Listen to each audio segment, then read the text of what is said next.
come here to listen to me. So before today, I'll be talking about a very unusual topic. So when you think about information technology, you don't think about innovations. But today I'll be talking about innovations in information technology.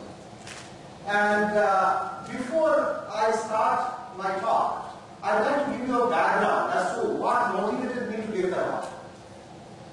So I worked in the US and I did my PhD and worked in the US for about 20 years, and I came back to India and worked for two large IT companies. And what I found was there are hundreds of thousands of young people in India, brilliant people, who are developing software, developing IT solutions, but they are developing IT solutions for other countries. They are writing software to solve problems of United States banks. They are writing software to solve the energy problem in Australia. They are writing software to solve the healthcare problem in Europe. And I said there's something wrong here. I mean, all the brilliant minds in India, they are solving problems in other countries, when there are so many problems in this country which nobody looks into. Then I started looking into, let's see what problems exist in this country, and can we do anything about that? Can I motivate people to work on solving problems in India? So based on that, based on my journey over the last 3-4 years, so I put together some thoughts, some innovations in the field of IT, which I want to share with you, and have an interaction and discussions with you, and maybe motivate many of you to solve problems in India, which are really, really big and substantial, much bigger than problems that exist in other countries. So with that, you have a remote.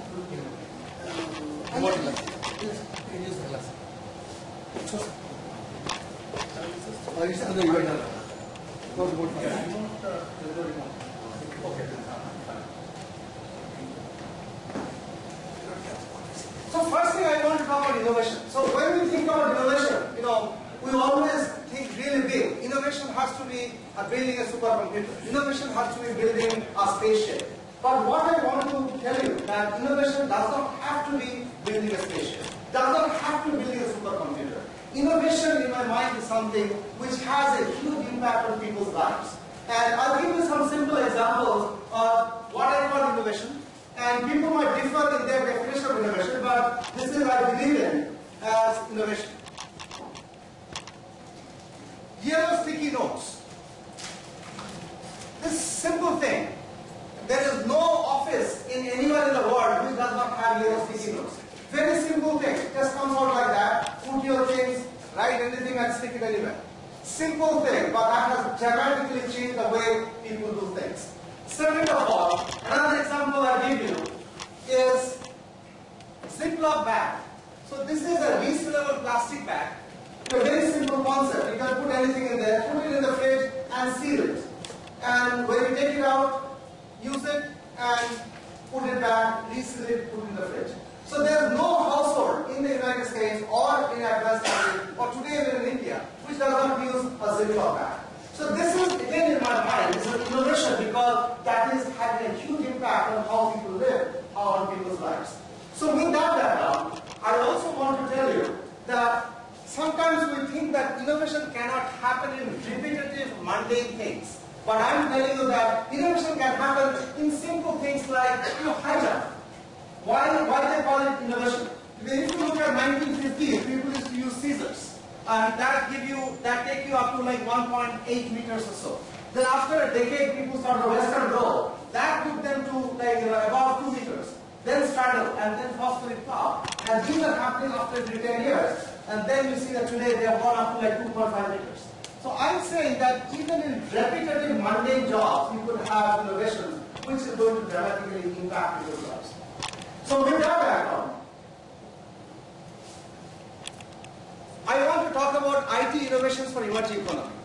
First, I want to define a term called frugal innovation.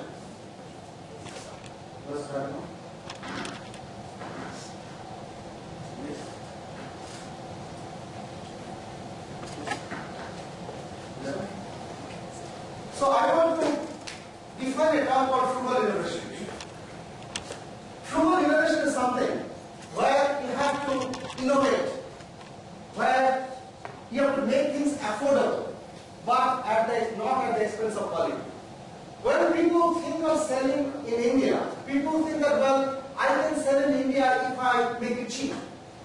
But trust me, and I think we all believe that Indian consumers are the smartest consumers. You cannot fool them. You cannot give them a low quality thing. Even if it's cheap, people will not buy it.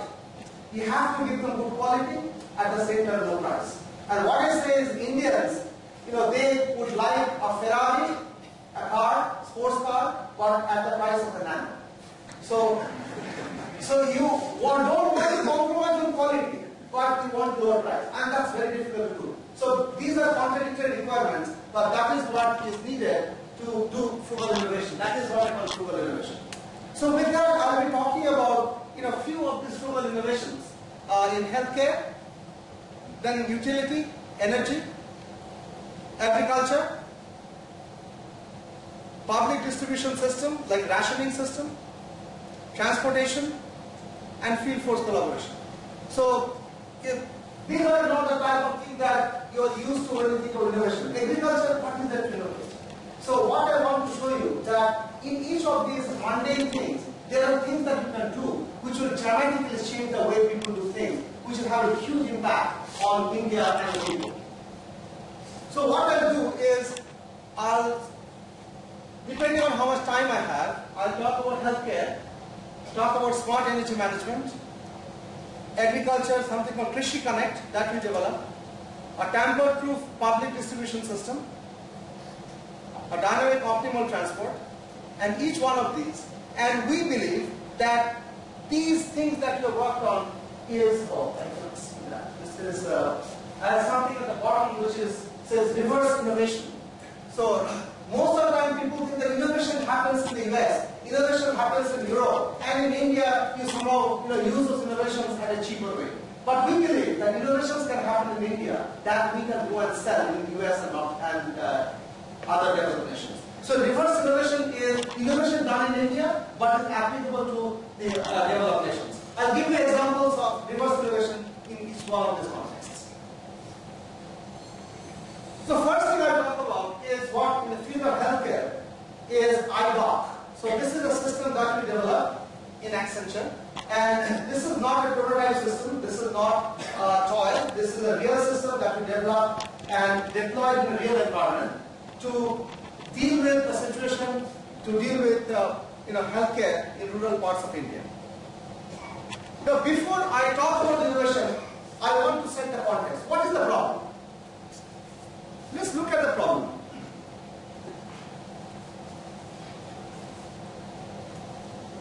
There is a severe shortage of doctors in rural India. I'll give you some statistics very soon. There is no dearth of doctors, qualified doctors in India, but in the villages there is no doctors. Number one. Number two, the medical staff who are supposed to offer medical help in the rural areas are extremely poorly trained. And third is, when we talk to Western countries about solving problems in India and villages, they say, well, use telemedicine. It's well established. But unfortunately, that does not work because of poor development. And the business motivation for this problem is the following. This is a typical village in India. All of us know, but this is a slide that I use for people who come from the US to let them know how a village looks like. This is a village in India which looks like. And then I show how a typical hospital, like this is Narayana Vidala in Bangalore, which is a state-of-the-art hospital with all kinds of facilities you can think of. But unfortunately, when somebody falls sick in the village, that person has to go all the way to the city. It does not have to be, very serious illness. Even for simple illness, they don't know whether it's very serious or it will go away. For simple medical advice, they have no advice in the village, so they end up traveling to the city. We did some calculation in terms of how much money is spent. So what we found is out of every dollar, every rupee a villager spends for medical care, 70% is overhead and 30% is used for medical care. Speech is broken. Speech is broken. Broken speech. You need to innovate to fix this. So 70% is overhead, and the overhead comes because you have to travel from a village to the city. So there is you have to pay for the transportation. You have to pick some food, and most importantly, you lose your day's wage, your daily wage. And if you go to the city for medical help, you lose your day's wage. So 70% is overhead. To make the point how important this problem is, so out of 1.2 billion Indian citizens, 850 million, they live in the rural areas. Sometimes it doesn't register in people's mind, what is 850 million? Then I give the example, that is 2.5 times the population of entire United States. Then you realize, oh my God, that many people live in the villages. Yes, so that is an important problem. 2.5 times the population of the United States. And I told you about shortage of doctors. This is published statistics which says for every 10,000 residents in a village, there is only one doctor. So the question is, now many government agencies, social enterprises, city hospitals, they are trying to provide their services, reach out to the rural parts of India. So the problem in short is how do you extend quality healthcare to rural areas at a competitive price point? Two things are important. Competitive price point is important. That is, if I say that I offer the medical service at a high price point, people will not take it. It has to be affordable. But the second point, which is equally important, taking off.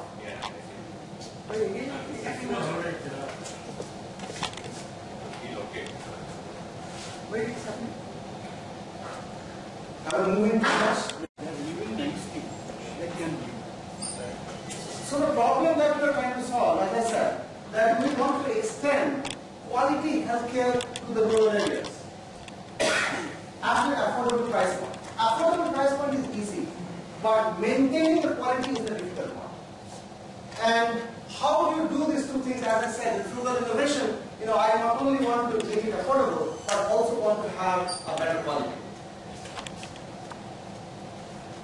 So how do we approach the problem? So the way we approach the problem is the following.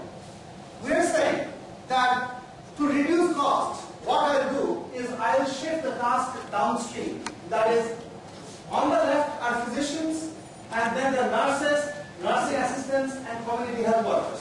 So these people are the most expensive people, and they have the most domain knowledge. And as you go down, these people have the least domain knowledge and the least expensive. So if I can move these tasks downstream, then the cost will definitely come down because I have cheaper people to do the work. But what happens is in that case you compromise the quality. Now to get the quality, what I have to do is I have to empower these people, enhance their skills, and that is where IT comes into play. How do I enhance their skills? How to empower the community health workers so that they become good health workers who can deliver quality health care. Now, if you pose the problem to somebody in North America or Europe, they'll say, well, use telemedicine. And the telemedicine, the way it works is the following.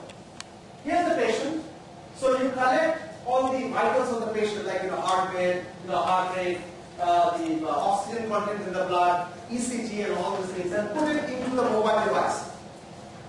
Now, mobile device sends the information over the wireless network to a back-end server where the information is stored and processed. And after the information is processed, that gives out diagnosis and treatment in real time. And that information is sent back to the health worker's mobile device, and health worker then can offer the diagnosis and treatment to the patient. So this is a traditional model of mobile health in the notion of a developed country. And I contend that that is not going to work in India. Why will it not work in India? The reason it will not work in India is the moment you cut off this link, everything else falls apart. So this does not happen, no processing happens, no diagnosis happens, no treatment comes back to the mobile device, and you cannot offer the service. So that is the traditional model of mobile health which is practiced in North America and other countries. So what we did to solve the problem, we said we'll push intelligence to the mobile device. So these are the mobile devices that we are using for our mobile health. So this is a tablet, Android tablet. This is mobile device has about 2 gigabytes of storage. So there's enough storage to hold 1 million medical records into the mobile device. And it also has enough processing that I can do processing of the data and come up with diagnosis on the mobile device. So we said, well, what we do is, in exactly the same situation, when the network is not there, I will use the local storage and processing capability of the mobile device. So even if I'm not connected, I can still do the diagnosis and treatment. Now when I tell you this is a big deal. Network is not connected, you put all the storage and processing here. But there is a challenge. The challenge is, whatever you can do in the back-end servers, which are very powerful servers, you cannot do that here. And if you do that here, it will run out of battery very quickly. And nobody wants that. So the question is, how can I do pretty much like what you do in the back-end, on the front-end, with little processing and little storage? So this is what our innovation was. So what we did is, we realized that in the back-end, we'll do most of the heavy lifting.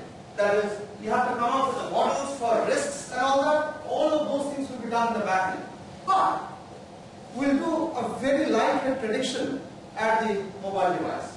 And once I collect information about medical health information, then I don't have to do very detailed processing as the back-end. But I can do very quick processing in the forend and can tell you that likelihood that you'll fall sick is so much, or likelihood that you run into emergency is so much. So I can give you just enough information that is useful without being connected to the network.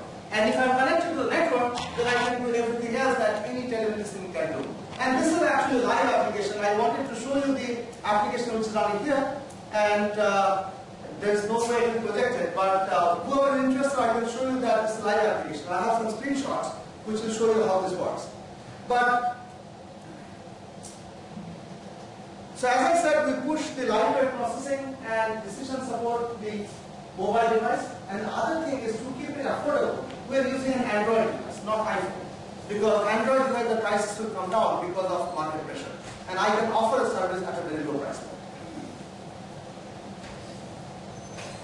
Now, how does the outreach worker use it? So here in the diagram, you see the lady who is standing. She is the outreach worker who is offering healthcare services to rural people. And what she does is, she basically asks the questions, looks at what kind of problems they have, and based on that she comes up with what kind of medical support she can provide, medical advice she can provide. Now, what I will show you is, with our system, that her power is significantly emphasized, significantly enhanced because of the intelligence that we built into the mobile device. Now let's try to go a little deeper to understand how do we, what kind of help we can provide to the mobile device. So to understand that, we have to understand what she does at outreach worker. What she does is she will go and look at a patient. It could be another expected mother, or it could be a child, and ask questions. Did you sleep at night, or did you have pain in the stomach? She will ask questions like that. Then she will begin look at the patient. Look at how does she look, and all kinds of look and feel, and also listen to her, and then feel the pulse and all that stuff. And based on all this information, she tries to do a classification. Tries to say, well, looks like this child has severe dehydration, or this child has persistent diarrhea. And based on that, then she will come up with identify and the treatment. Now, this might look like a very simple thing, but trust me, it's not. Why? But what we'll do is have medical information, but then how can I build a system which can give you all this medical diagnosis and things like that? Interestingly, there is a huge amount of information which is published by World Health Organization. It looks like this. This is showing you a sample from their publication. Then there's more to it, and there's more to it. And I don't want you to read all of this, but I just wanted to tell you that about 30 pages of information just for childhood illness. So if you expect that outreach worker to remember all those details and based on that provide service, it's not going to work. But because of technology, I can put all those guidelines into the mobile device, and I can do all of those things with a single touch of the button. So what we have done in IDOC is we have put the entire decision support system for maternal and child care into the mobile device. And this is a very generic mobile health platform. But the first problem that we solve is for maternal healthcare and child healthcare. Because that is one of the biggest problems the world faces today. The amount of money that is spent by USA, Bill and Melinda Gates Foundation, World Health Organization, and name it, is the largest on maternal health and child health. And I'll give you some statistics about India, which is, it's really staggering statistics. In India, the number of, pregnancies that happen every year is about 27 million. Out of which, 1 million women, they have chronic illness, 1 million children die right after the birth. And about 70,000 women, they die during child delivery. So it's a really staggering statistics in the fact that this is worse than most of the countries in the world. And when we boast of India as a superpower, when we look at the statistics, it actually puts you to shame. That it embarrasses you to the point that, hey, what are we talking about? When our women, our children are dying because of malnutrition, because of all this lack of medical practice, it's really a shame. So we try to solve this maternal health and child care problem. And this is what we did. We have the decision support guidance at the fingertips. That is, you could actually run the decision support on the mobile device. I'll show you some screenshots. So this is these are actually real screenshots from the application. So we have, this will be used by the outreach worker. She will have this in her hand and she will run the application. She can register a woman, register a pregnancy, can do the antenatal checks, baby delivery, first examination of newborn, postnatal checks. You can register the child immunization details, childhood illness, and all of this. This is a continuum of care from the lady getting pregnant all the way to the child being born to the child immunization. This entire spectrum is handled by iLog. And I'll show you some level of detail so that you realize that this is a real thing which is being used in practice and not a toy. So for example, here we have very details of registering pregnancy, finding out at the time of pregnancy, capture all kinds of problems that can happen, like anemia or all kinds of concussions or hemorrhage and things like that. Then we can prepare a birth plan. So birth plan is very important. What we found when we tried to do this thing in the field, we got to know that women come, when they're expecting, and after that they come after 9 months. They don't go to the doctor in the intermediate time because either they don't know or nobody reminds them. So this system will automatically send reminders if somebody has not listened to the doctor. So sounds like very simple, but that is going to dramatically change the way that you deal with maternal health. And at that time, during every check, we capture all kinds of symptoms like nausea and vomiting, heart. So every step we're collecting the information, and we do antenatal checks in terms of general danger signs. We do birth preparedness. And what I want you to observe is this is not a complicated application. There's no typing. It's only touching the button.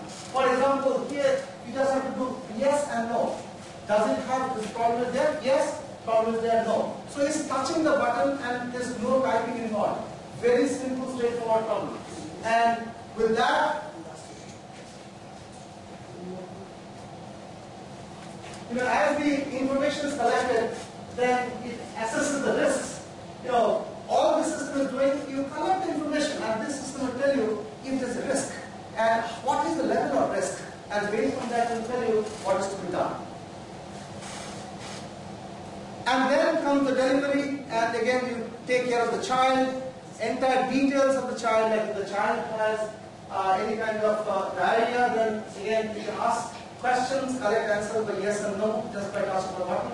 And it can tell you things like, after collecting the data, it can give an opinion that this child has severe dehydration and severe persistent diarrhea. And advisory to be given, which can be just read out and you can start offering the service to the child.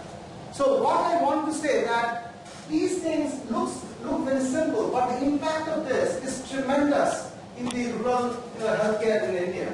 We are not talking about diagnosing the most difficult type of cancer. We are looking at diagnosing simple things like diarrhea. Is it severe diarrhea or simple diarrhea? And you'll be surprised to hear, because you're not surprised to hear, that there are only 15 or 20 common diseases which result in 80% deaths in the world. So if I can eliminate that 20% problems, I don't have to care about the remaining 80%.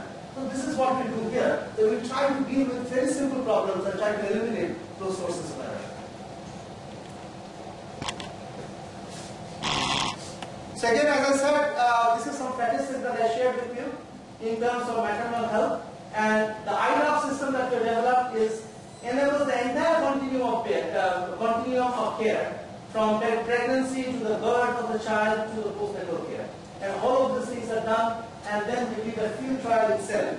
And I'll share with you some statistics which will tell you, and I didn't have ideas of this kind of statistics until I saw that. And it's kind of, appalling. And many of us, living in cities like Bangalore, we have no clue of the status of healthcare in India.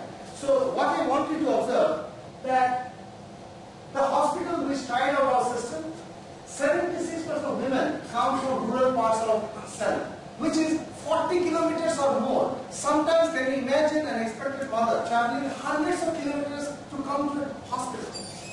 It's insane. And no other country has things like that. So what we realize is, with this system, I can make healthcare accessible to that 76% of the people who are traveling all the way from rural parts of the country. We can reduce the registration time by 40%. This is also a very interesting statistic. That is, the hospital that we tried the system on, the hospital has about 400 women coming to the hospital every day.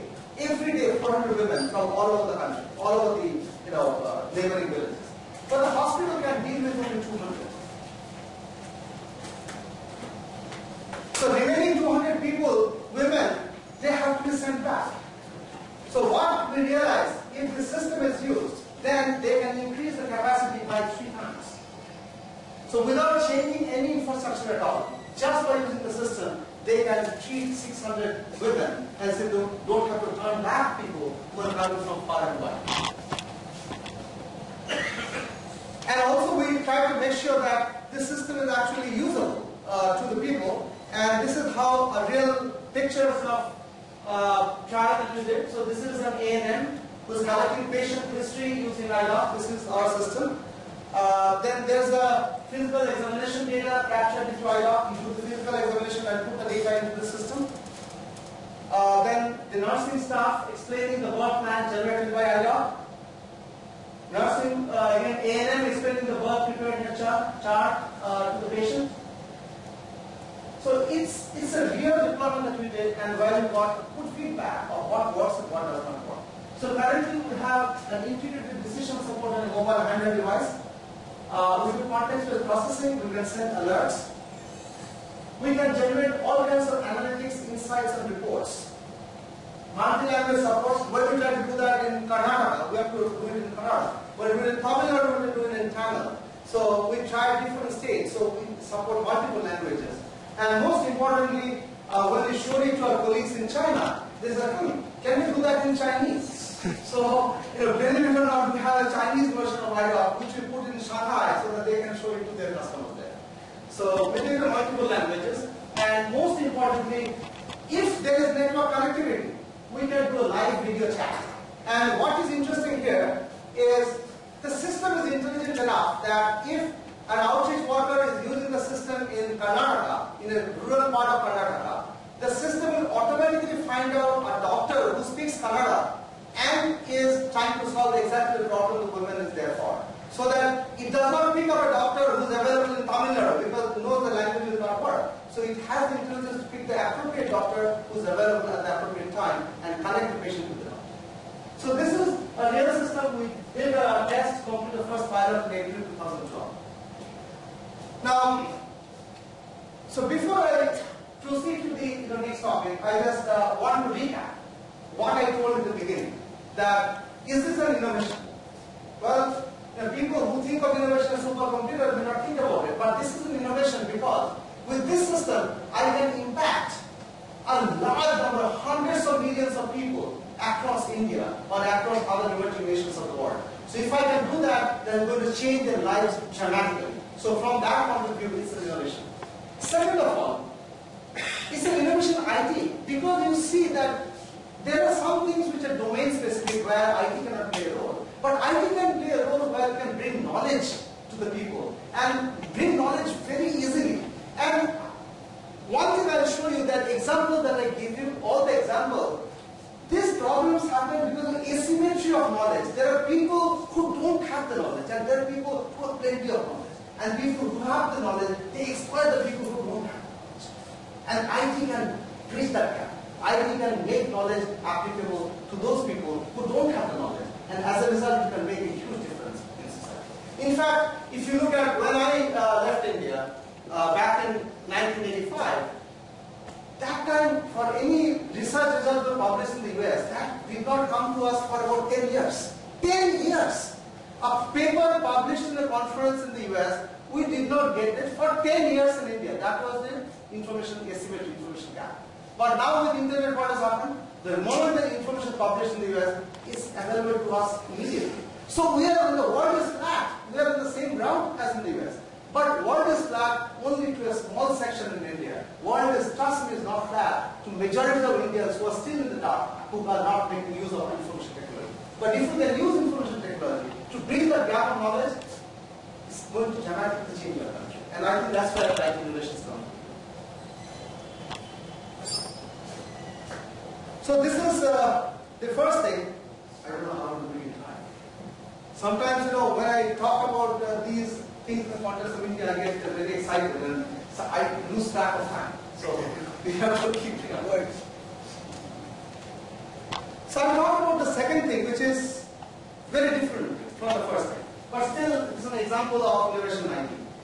So this is called innovation in the field of energy consumption. This is what I call consumer-centric smart energy management. Just like the previous case, let me state the problem. And let me get your opinion if you think it's a problem or not. If it's a problem, then it's worth solving it. If you don't think it's a problem, we should not be solving it. So let's see what problem we're talking about. Energy demand and supply mismatch a reality in India. Here are some statistics. Over the period of 1997 to 2010, what I'm plotting here is the shortage, the gap between demand and supply. You see that in the peak power, when the power demand peaks, the gap between the peak demand and supply is 12%. In terms of the energy, the gap is 8.5%. So this is a serious problem. Why is this a serious problem? Okay, let's try to put it in a context that we all understand. So here, for the sake of simplicity, I'm assuming that every household needs 100 units of energy. So the 8 households, they need 800 units of energy, that's demand. So that's, think of that Bangalore West is 800 units. Bangalore North is 600 units. East 800 units and South 600 units. So total demand in Bangalore is 2800. But BESCOM has a supply of 2300. Right? I established the point that there is a gap between peak demand and supply all the time. It happens in the developed nations also, but it happens in very rare occasions. Even in the US, there are situations where the demand exceeds the supply. You know when? When is the hottest day in the US? Everybody has their air conditioning on. Only then peak demand exceeds the supply. In India, peak demand exceeds the supply every day, every moment. It's not an exception but a rule. So there's no magic. What will BESCOM do? BESCOM will do the following thing. BESCOM has a very simple mechanism. Turn off the lights. So the demand will drop to 2200 below supply and everybody is happy. So they solve the problem, demand is pushed below supply, and they're also very smart. It's not that always North Bangalore will be unhappy. So sometimes they make East unhappy, sometimes West unhappy, sometimes South unhappy. So they just rotate which neighborhood will black out. But they have no choice. So this is how they deal with the energy problem. It's a very real problem. And I believe, I don't want to tell you being in Bangalore that this is a fact of life. We know that there will be blackouts. So when my friends visit from US and other places, I said, well, power goes out. They say, oh, what happened? I said, don't worry. It happens. This is a common part of life. But then generator will kick in or something and they'll be happy. So this is a common part of life. So what I'm saying that we want to solve this problem. So this is a problem Not only in India, as I said, this is also a problem in developed nations. And developed nations problem is also very serious because when the demand and supply mismatch happens, then the utility company has to get power from someone. India is very easy, just to load shedding. But in the US, you cannot do load shedding. So what they have to do is they have to generate more power and give it to people. And when you get more power, you pay 10 times the price. So it's very expensive for them. And they don't want it. So this mismatch of demand and supply, if I can solve in India, I can take it anywhere in the world. That's an example of reverse integration. But to solve in India, I have to make it affordable. It has to be inexpensive way of solving the problem. It cannot be a very expensive way of solving the problem. So let's see now how people are trying to solve the problem. So to solve the problem, so what I have to do is I have to control the energy in my house. That is, the way I can control is I can turn on and turn off, various appliances at home. Maybe I turn off the air conditioning, turn off the freezer and all that. And I'm sure many of you saw this ad of the LG or Samsung. They were advertising an air conditioner. Say, well, you can send an SMS and turn off the air conditioner. Right? So, and people came and said, don't lie, look at this, it's phenomenal. And I said, yes. But what they're telling you is to take advantage of remotely turning off your air conditioner. You have a perfectly functioning air conditioner. You have to throw it away and buy a new one. What they're saying is, I have a refrigerator which is fantastic, perfectly works, right? I paid a lot of money to buy the refrigerator. Now Samsung comes and says, you can control your fridge with the remote control. But for that, you have to replace this fridge with our new fridge, which is 2 lakh rupees. Yeah, certainly you can solve the problem by making this device more intelligent and connected to the network. But that is not going to work. Indians actually are not stupid enough that you start to sell something like that, people will replace the perfectly functional fridge with the smart fridge. So to make it work in India, you have to be a little clever. And so we'll tell you that how we try to solve the problem. So we say that this is a house with all legacy appliances, and maybe 10 years down the road, the house will have all smart appliances like LG and Samsung. Maybe 10 years down the road. That's in developed nations, not in India, not in the US. Before 10 years, US will not have houses with all smart appliances. But what will happen in between is there will be mixed legacy and smart appliances, and this is where we think that we have a play. That is, we want to convert dumb appliances into smart appliances. And I want to do it very cheaply. If I can do that, then I've done my job. So what we do is, we are using a smart plug. A smart plug is a programmatically controllable power strip. It's just like a regular power strip, except that in every socket we have circuitry which can measure the power consumed by any appliance connected to the socket. And also we have a wireless transceiver. So with that you can send the information out or receive information from a gateway. So smart plug will measure power at every socket. We can remotely turn on and turn off devices connected to the smart plug. And the beauty of it is a legacy appliance connected to the smart plug becomes a smart appliance. So if I come and tell you that, to convert your air conditioner to a smart air conditioner, you don't have to buy a new air conditioner for 50,000 rupees, but you spend 500 rupees and your existing air conditioner will become a smart air conditioner. I think Indians will buy that. Not only Indians. Anyway, Indians buying it meaning that everybody else will buy. Again, I mean, somehow, I've been in the US for a long time, and New Jersey is where I put up for many years. And somehow I found there's some locality in New Jersey where the Indians always come and stay. There's something, why do Indians come here? Then you realize that that is the most connected part of the state. They have the trains, they have the buses, they have all kinds of transportation, extremely well connected. It's very close to New York City. House prices are not as expensive, but you get all the advantages of the city. So people are really think before they make decisions.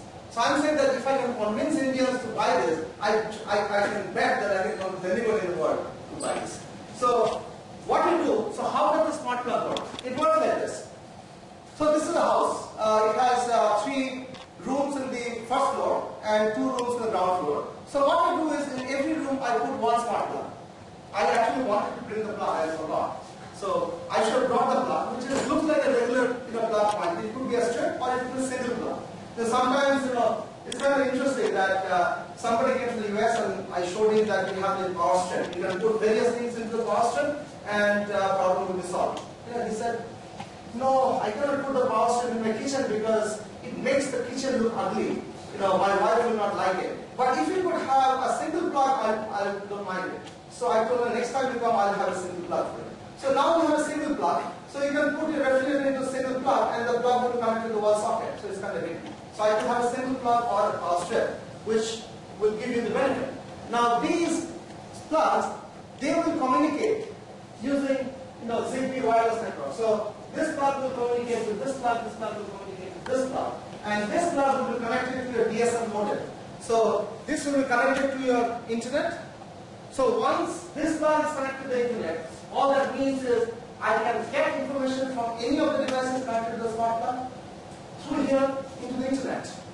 And once I do that, this could be your house in Bangalore, or you could be anywhere in the world. Maybe you are in New York and you want to see what is the power consumption in your house. Then you get to see from the web or from mobile device how much power is being consumed in your house at this point of time. You could also remotely turn on and off appliances at home. And this is something I think is very important. And it happened to me the other day. I got a call from our apartment complex owner. He said, sir, your geyser, you forgot to turn on the geyser. Now the pipe is burst and it's kind of water all over the place. Please come and fix it. Then I said, oh my God, if only there would be somebody, some alert sent to a mobile that, hey, your geyser is on for 4 hours, turn it off. I will turn it off and help. Now with this system, what happens is, I'll get alerts on your mobile saying that your geyser is on for 4 hours or that light is on for 10 hours, would you like to turn it off? And with just the touch of the button on the remote, on my mobile, I'll be able to turn it off. So as simple as that, and that does not require an LG or Samsung smart appliance. That is done with the smart plug, with the legacy appliance. So we can also schedule automatic turn on and off of appliances at home. And this is how the interface looks like. So for you, you can at any point of time, you bring up the application that tells you that what are the appliances that are on in your home. And with a single touch, you can turn it off. For example, you want to turn on the air conditioner, touch, you will turn off. Or this is off, with a touch, you will turn it on. So it's just a very simple interface to turn on and off. It also tells you at this point of time, what is the expense. And you can say, well, if at any point you want to see how much the energy consumed in my home. If it's low, you don't really care. But if it's energy consumption is high, then like, why is it high? And all, mind you, all is happening from a mobile device. It could be your regular mobile phone, or it could be a tablet, and you are anywhere, and you are actually looking at energy consumption in your house. And it said, well, it's because all this air conditioner, refrigerator, jacuzzi, they're all on. And also, by the way, the chandelier of the fire is on for 9 hours. And then you can say, well, let me look into the details of what's on. Then it tells you that these devices are on, air conditioner, that's contributing to 60% of your energy consumption. Refrigerator contributing to 20% of energy consumption. Jacuzzi contributing to 15% of energy consumption. And at that point, you can decide whatever you want to do, and with the single touch, you can turn on and turn off. So this is from, and also, with this, now I started the problem saying that, well, the problem that we face in Bangalore or in India is load shedding. Now, how does this solve load shedding problem? So that's what I want to show you now. That how, if we use this kind of system, it will solve the load shedding problem. We never had load shedding in India, and I think we'll all love it. So we have been trying to convince BESCOM and others that to do this, but there are some logistical challenges. But the way the load shedding will go away is the following. Exactly the same scenario as before, and in this case your total demand is 2800, supply is 2300. But what I do now with this system, I give the consumers the choice. That consumer will say that which appliances are more important, which are less important. Saying that, well, give an example. When the power goes off, you can turn off only 3 devices. Now, the 3 devices in my home probably will not be the same as the 3 devices in your home, because you might like to watch television, I might like to wash clothes. people might have different things, different opinions. So here, I give the consumer a choice to decide which is more important, which is less important. And then, in this situation, when the demand exceeds the supply, what will happen is, Bestcom will go to your home and will turn off the things which are of lower priority to you. From demand from 800 will drop to 650. You see the selected things that turn off in your home. Now, before I finish this, whenever I do this, people will say, what? You are giving the power company the power to turn off things in your house. Now, how is it possible? Then I tell them, trust me, today they have full control of your house. They can turn off everything in your house, right? And that time you don't complain. Now you're saying that they're turning off your fridge, you're complaining? Come on, you cannot do that. So they will selectively turn off things, and this is not for free. So everybody, see the demand falls, total demand falls below the supply, and as a result, there's no complete blackout. Only the things that you want are working, but everybody is happy. Now, different people have given back different things to the grid, so they should be given the proper incentive. So what we can do is, we can use algorithms to determine which appliances and which households will be turned off, and how much money should be given to people, because they have helped eliminate load shedding.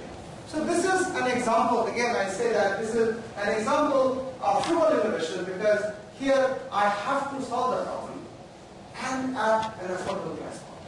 I cannot have smart appliances, but I have to be clever in terms of solving the problem. And you see that this is again another reverse innovation. We are taking it to Europe and US, where we are trying to convince people. And so it's a mentality problem. I think that we cannot do much about it. When we take this, innovations from India to US and Europe, these people are ego problem. They say, how can Indians come and come up with innovations? Some of them, oh no, this is not good, this is bad. It's a tough problem they're facing. But I think once people see value, it's a matter of time that people realize that innovations can happen from India, which can definitely solve the problem in the developed nations. So this is an example of another frugal innovation. So I talked about healthcare, I talked about energy. Now I talk a little bit about agriculture. Now agriculture is for many people, agriculture is like passe. Why talk about agriculture? What can you do in agriculture? And we started, first of all, the question is, why should we think about agriculture? You think about IT, you think about all kinds of cool technology. Why think about agriculture? Now this is the reason why we started thinking about agriculture. India ranks second worldwide in farm output and is the second largest producer in 8 out of these 10 products. So this is how the statistics looks like. So these are the top products in India, and look in the world ranking, they're either 1 or 2. So India, and actually if you think about it, India has a population of 1.2 billion. And the country is self-sufficient to provide everybody food. I mean, this is enormous. I mean, you cannot imagine that all the 1.2 billion people will be fed by India in a self-sufficient manner. Then, other thing which struck me is 60 to 70% of total population depend on agriculture in some way or other. Even though we don't think about them, but look at it, 660 million people that we're talking about.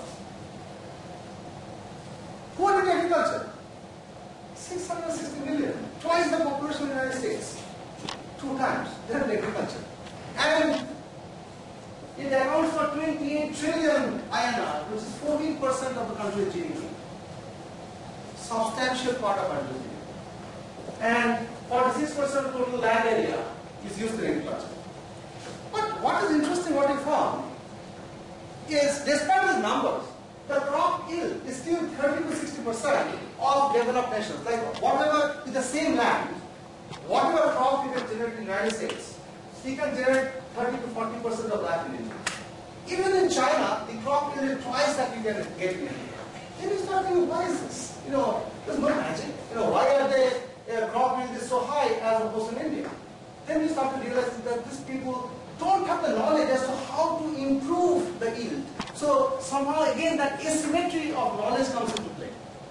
The other thing that struck me in the Times of India knowledge to read, that a lot of farmers are committing suicides.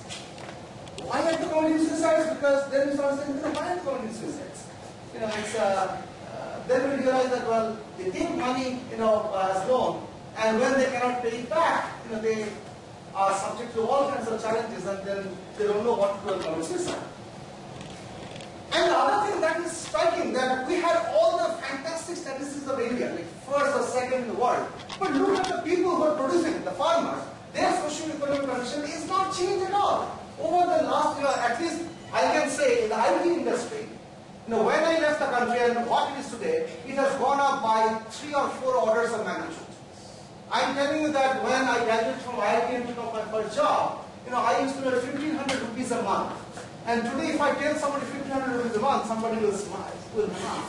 What are you talking about? So you have 1.5 lakhs. It's like it's kind of phenomenal that how that the disparity has happened. So what I'm saying is that has not changed for the farmers. So in agriculture, things have not changed.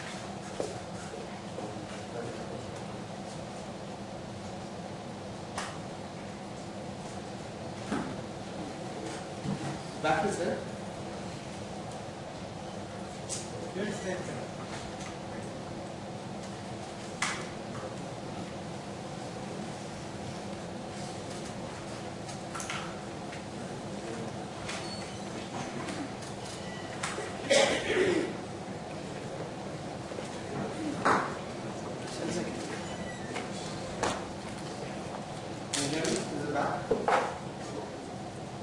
So I just want to take you through a typical life of a farmer.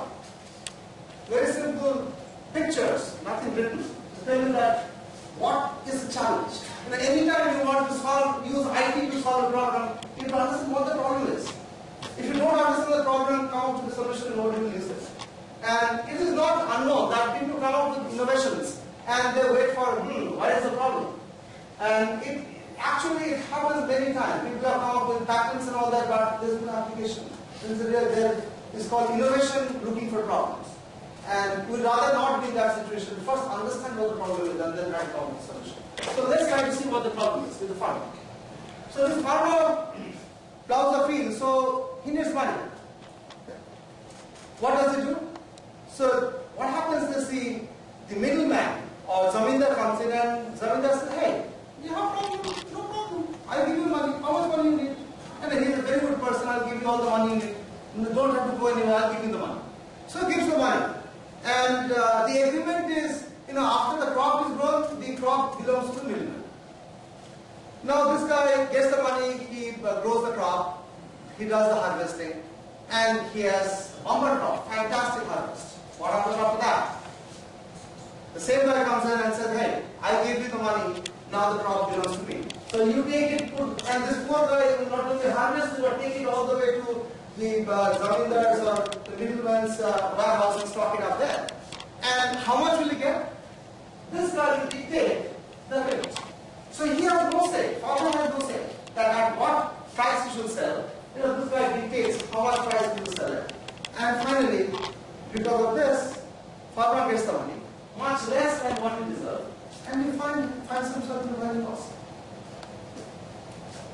Now, given this situation, the first question you take that, can I use IT to change? Because I cannot use other things. I'm not a medical surgeon. I know about IT. Now, to me, I can use IT. Let's see how I can use IT to solve some of these problems. So what we did is, we tried to see the problems, and the problems came out to be like this. The challenges for Indian farmers are loan or financial unawareness. They don't know where they can get loan. How much rate they will get the loan for. They have no idea. This is the asymmetry of information that I was talking about. When there is a pest or some kind of a disease in the crop, he does not know what is to be done. He knows what his father told him or some other people tell him. It's very abstract, vague knowledge. Where the technology has moved far away, they have no idea of what exists. Market unawareness. So this is another important thing. When I grow something, I'm a businessman, I have the right to sell it.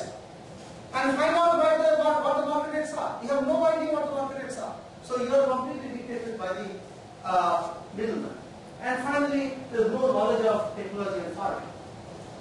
Who said? The proposed solution. What can you do with that? With IT, when it comes to, I want to build an application. Again, I'll show you the application which is running on the same tablet. What we call, our application is called Krishi Connect. And I don't know, for it looks like an application running like this. Very simple application on a mobile device. And with this application, it's a power in your hand. Whether it's the farmer or the ground server who is offering the service to the farmer, the power is in his hand. I'll tell you what this is able to do, this application. We want to provide information about loans and financial support very easily and make that happen for a farmer. We want to provide information about plant protection pesticides very easily accessible to the farmer. We want to provide them emerging technologies and the market rate. So this is what we have done here. Tomorrow's farmer, the same situation, same farmer, he needs money. Now with this application, you will tell him that which of the banks is giving loans. And here is a simple application. I will tell you that what is the rate and also tell you that how you can get the loan. It's not just giving the information, but you close the loop so they can very easily get the loan.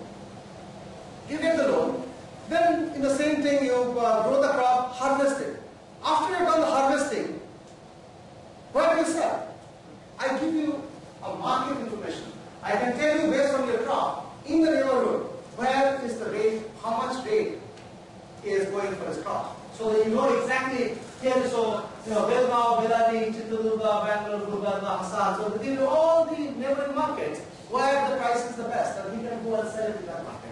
And this looks simple, but it's not.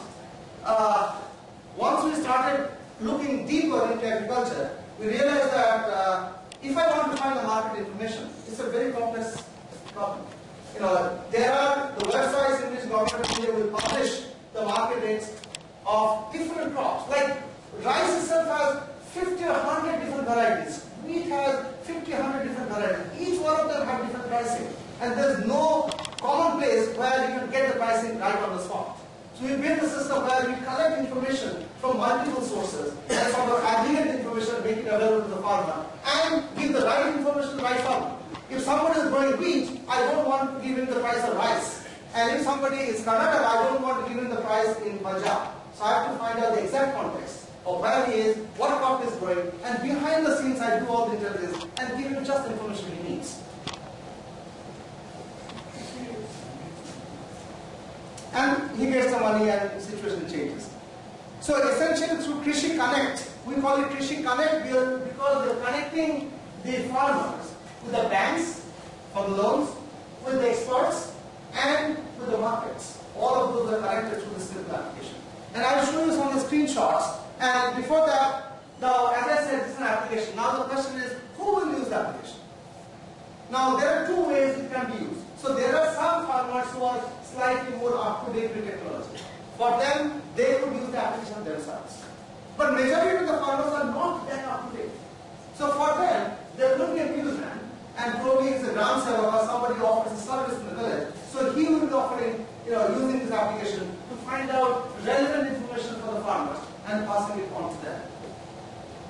And here are some of the screenshots that we have. So this is for loan. We have, I don't know whether you can see that, the upper one is in Hindi and lower one is in English. So you would touch loans, and I will tell you that it will connect you to the expert who can. The other thing I can tell you is, depending on the context, I can, in one touch, I can connect you to the expert who can help you get a loan. So here is the loan, and again, this is for plant protection. You want to do pest control, but how do you know what pesticide you have to use? What you do is, with the pest control, you take this device and take a picture. You take the picture, automatically the information is sent to the right expert, and right expert comes in and talks to you and tells you that what pesticide you should use and where you can go get it. So all this information is given at fingertip to the farmer so he can take advantage of that. Same with technology, you can ask questions about technology, about irrigation, about drip irrigation, and we have built in things like a video. So you want to see how drip irrigation works. So we have a video here. In fact, I don't know if I can show you the video which runs.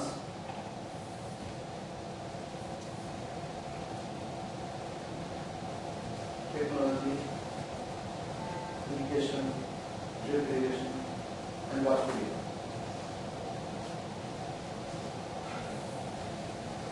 So actually, you can see with the finger touch how the drip irrigation works. So we're trying to give the information as much as possible to the farmer, so that it's not in the dark, it's not drip irrigation, but how it works, why to help them. And what we found is that people are not dumb, the people are really smart, but they don't have the information. If you give the information, they will know how to use the technology far better than you or I can. They know exactly how to use it. So we believe that if we give them the videos and other things that they need to understand how the technology works, it will make a difference.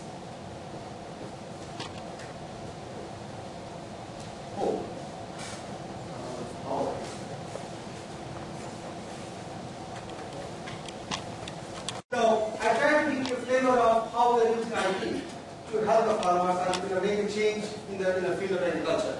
And so one of the things that we have seen a lot of interest from the additional secretaries and the secretaries of agriculture in the country and in some states is they are interested in the market pricing. They are actually trying to put the market price in the fingertips of the farmers so that they can take advantage of the market pricing and not be subjected to middlemen who are exploiting them.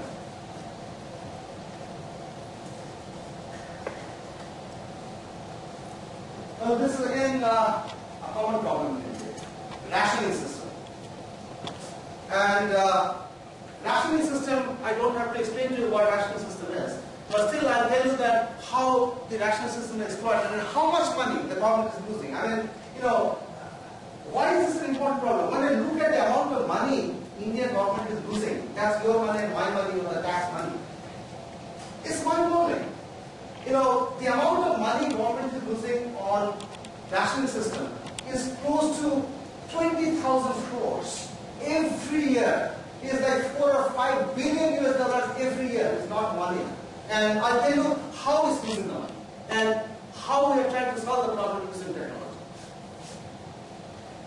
So this will be called tamper-proof public distribution system. Well, we know that in India, regardless of what we try to do, people will try to come up with breaking the system.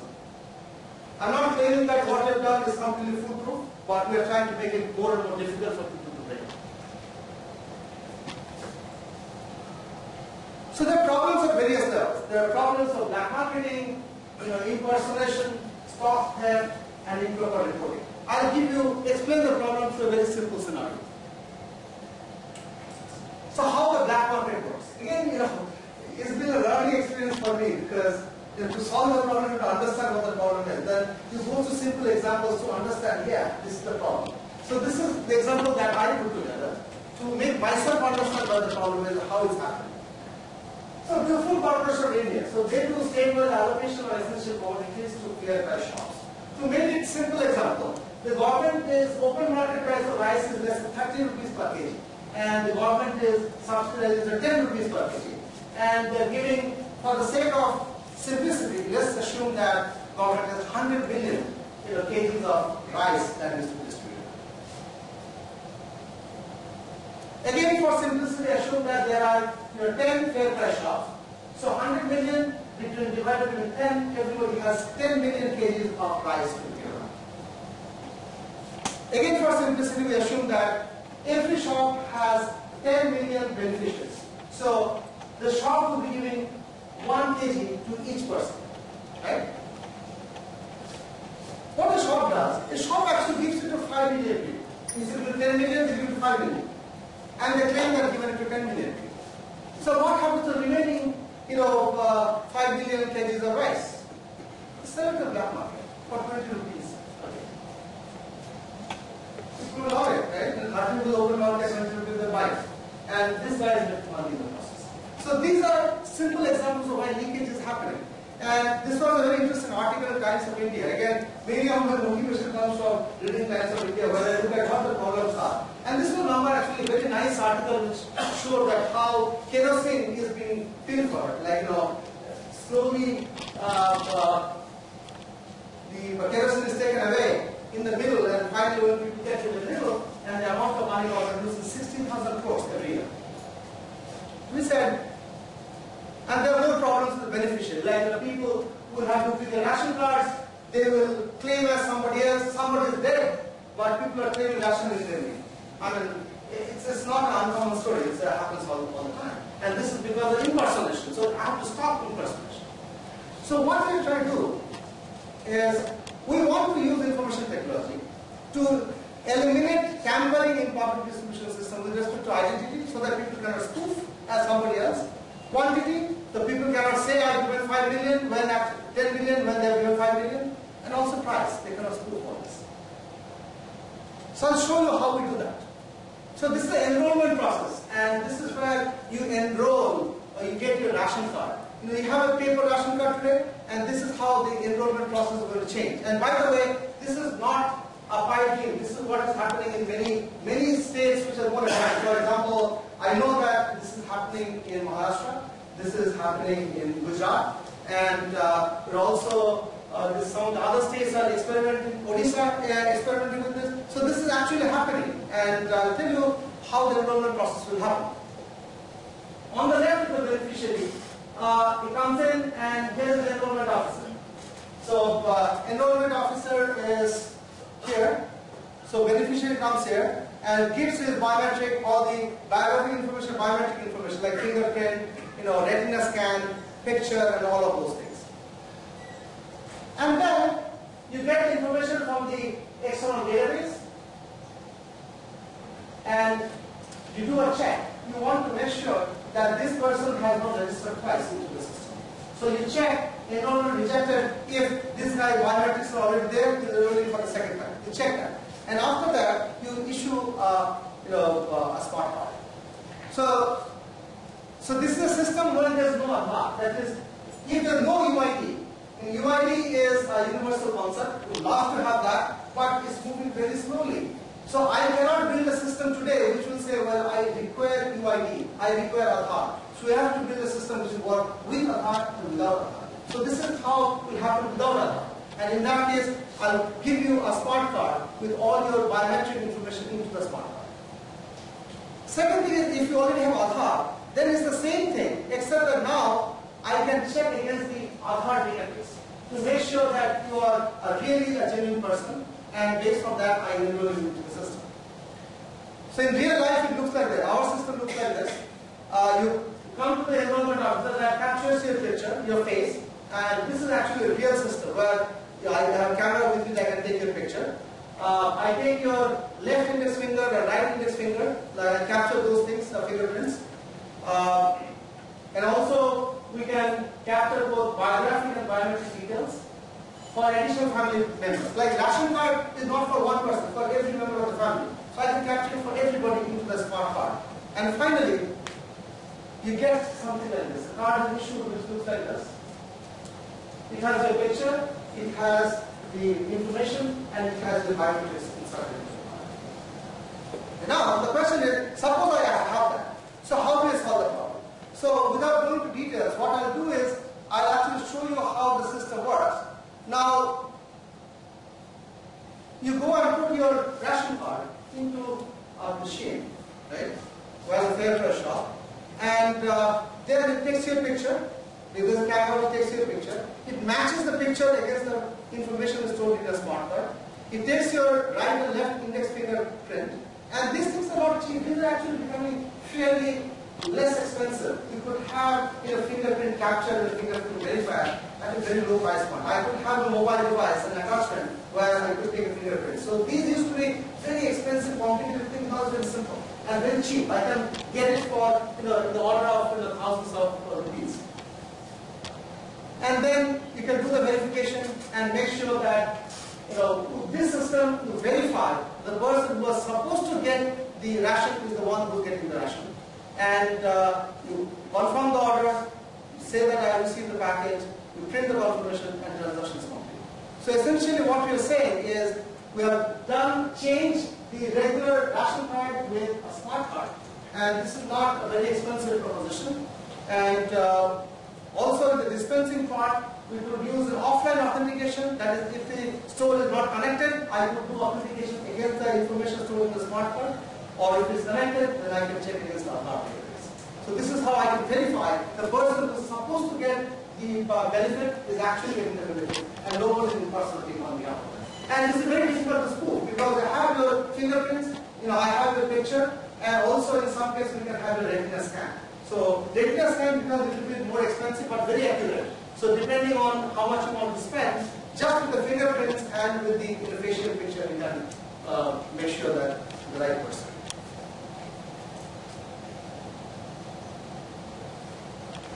Should I talk about this transport? Oh. So this again, so this is another problem, transport problem. Transport problem, I don't think I have to convince the people in Bangalore that transport is a problem. Public transport. Like, government is doing all kinds of nice buses and all that, even then it's a problem.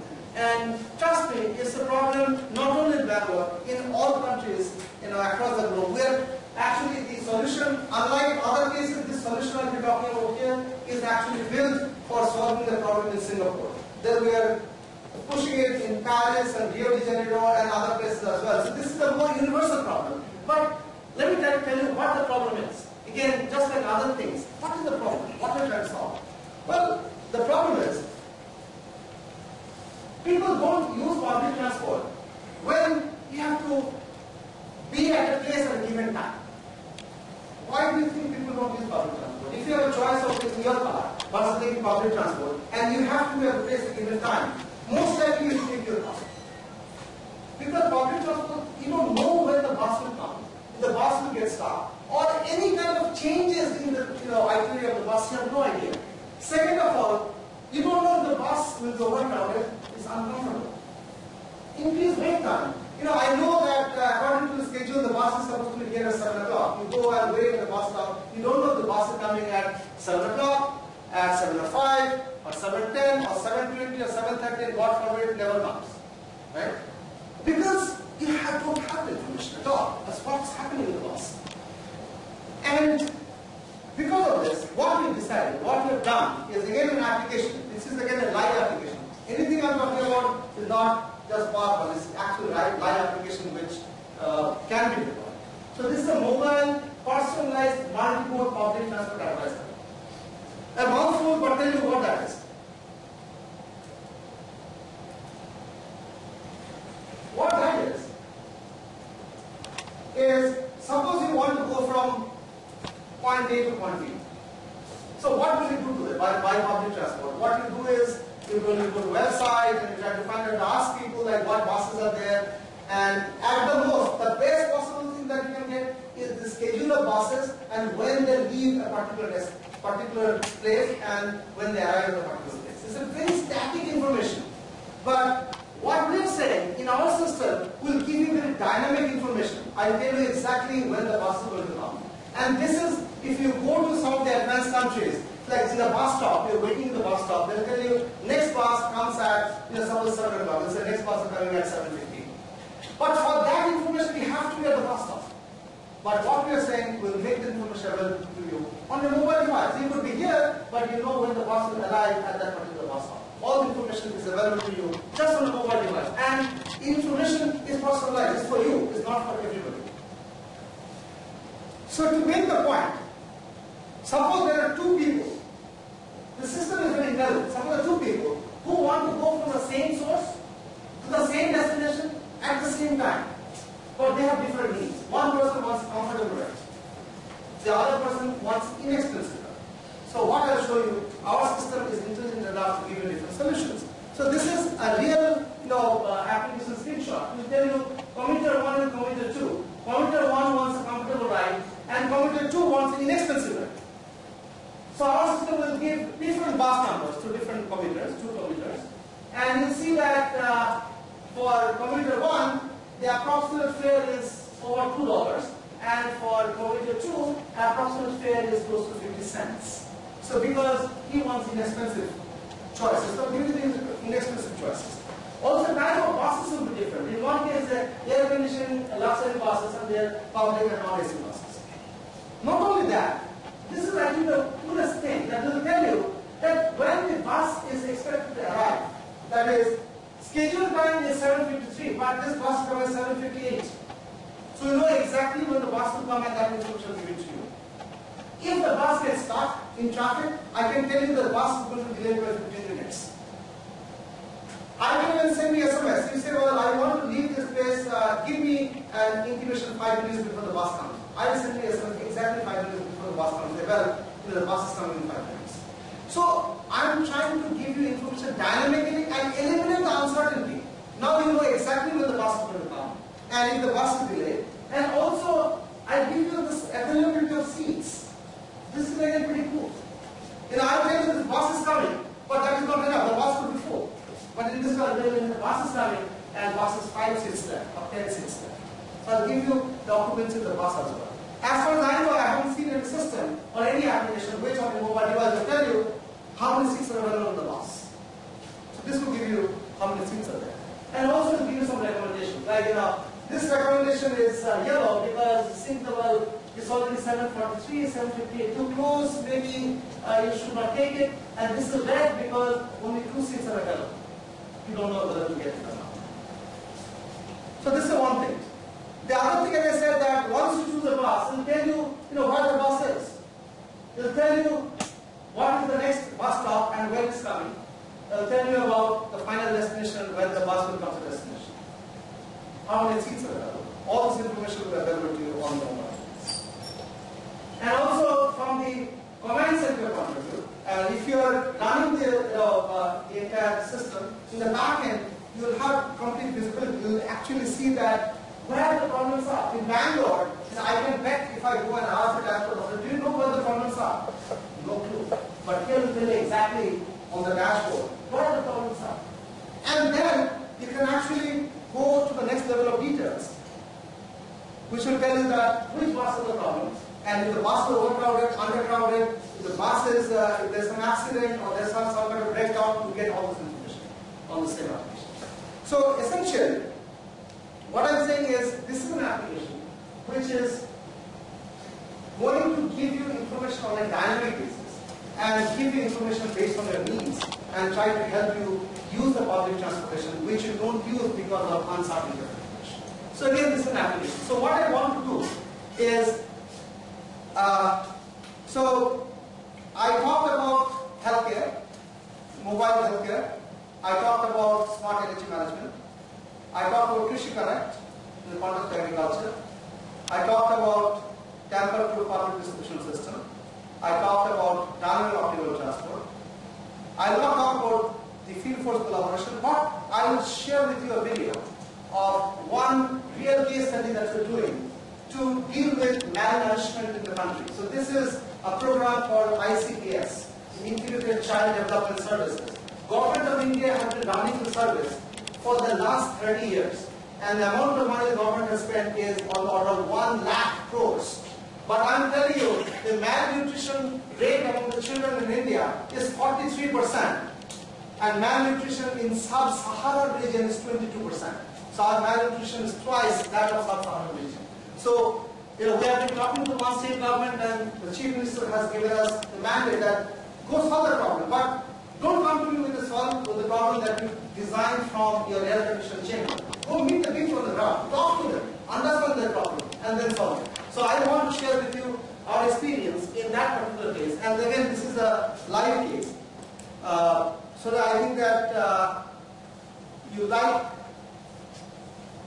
the video that we put together. And this is the last thing of my presentation.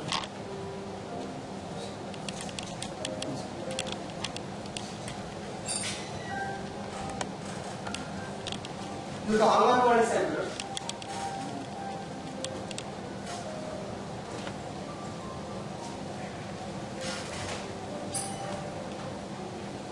So this Anganwadi is in, we have gone to Anganwadi in Karnataka, Gujarat. So this is in Gujarat, Bangalore, Salem, Tamil Nadu.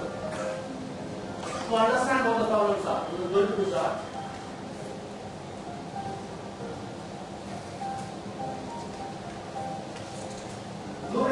state of the Anganwadi centers, and you will soon see the children there.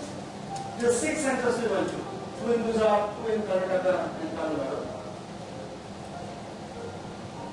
You talk to the people on the ground who are actually Anganwadi workers to understand what the problems are. Problems are similar.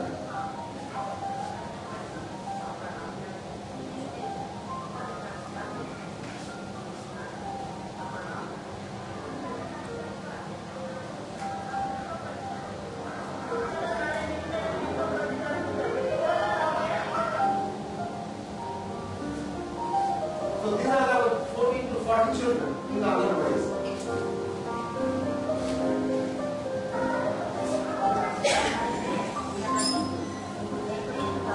And collect all this data. Look at the number of registers she has to fill. Poor lady, one person. So many registers. 26 registers. One person has to fill up all of this. And then you have to collect and trace the data, which register, which one is possible.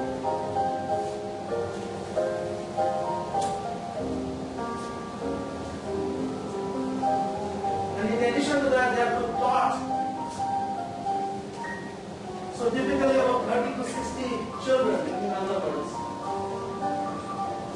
And not just filling up papers. So this is right in the back here.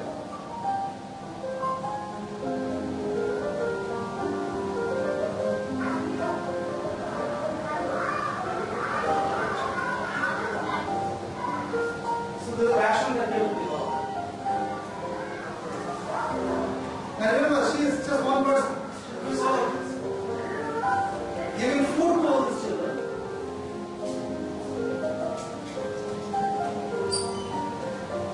And then she has a helper who comes in when there is a need.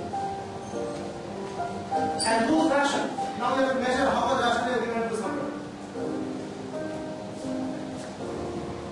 Gujarat will have the packets and so essentially it's a fairly long video, but I don't want to go through it. I just want to show you that what we found is the amount of bookkeeping that somebody has to do in an Anganwadi is phenomenal. On top of all that, so I keep telling that when we had 2 little children, my wife's hair was always flying, she was really mad that these children are keeping that. Now think of the Anganwadi officers, 40 children she has to take care of and feed them, record all the information. And what is most interesting that I find, so this is actually, I can pause it. So they are keeping track of how much food is given to whom and all that, right? But the register is staying in the Anganwadi. Supervisor will come once a month and collect the information, and then he will go and put together information from multiple Anganwadis. Then it will stay with the supervisor for some time. Then it will go to the next level. By the time it reaches the chief minister, it is approximately 5 years. So the chief minister is taking an action on something which is stale by 5 years. It's never going to work. So basically we said that we use IT so that chief minister at any point of time with a single click will know what is the state of malnutrition, why it's happening, and use IT to solve the problem. So again, my objective here was to show that all the brains, all the young people, all the software development we do, we don't necessarily have to solve the problem of Bank of America or solve the problem of BNP Paribas in France. There should be a number of people where we can use IT, where we can dramatically impact our country and our society. What I see is the top, money is actually coming, but in the middle nothing is happening. People are only siphoning money. And the lowest level, like in Anganwadi case, the government is sanctioning 1 lakh crores. 1 lakh crores is a phenomenal amount of money. In the middle, no work is being done, and everybody pushes the work onto the poor lady, and she has so much more to do. And how can she, sometimes she doesn't even know what information to fill out and where. And with that incorrect information, we are trying to collect that information, aggregate it, give it to somebody after 5 years, and on top of that we make decisions. The system is broken. But with IT I can solve the problem. I can give the information on the spot in real time and make a change. So I encourage many of you just to think that how you can use IT to solve problems. And in India, trust me, there are plenty of problems. You know, you can solve the problems, you can make an impact in people's lives. You can even, if you're thinking about getting patents and all that, you can even get patents because the problems are difficult to solve. You can satisfy your professional needs at the same time make an impact on large number of people. Trying to solve a problem in the US is probably have a delta impact, but trying to solve a problem in India is a huge impact. And it also feels good that we have made an impact in so many people's lives. So I have overshot my time. I have spoken too much. But thank you for your attention. And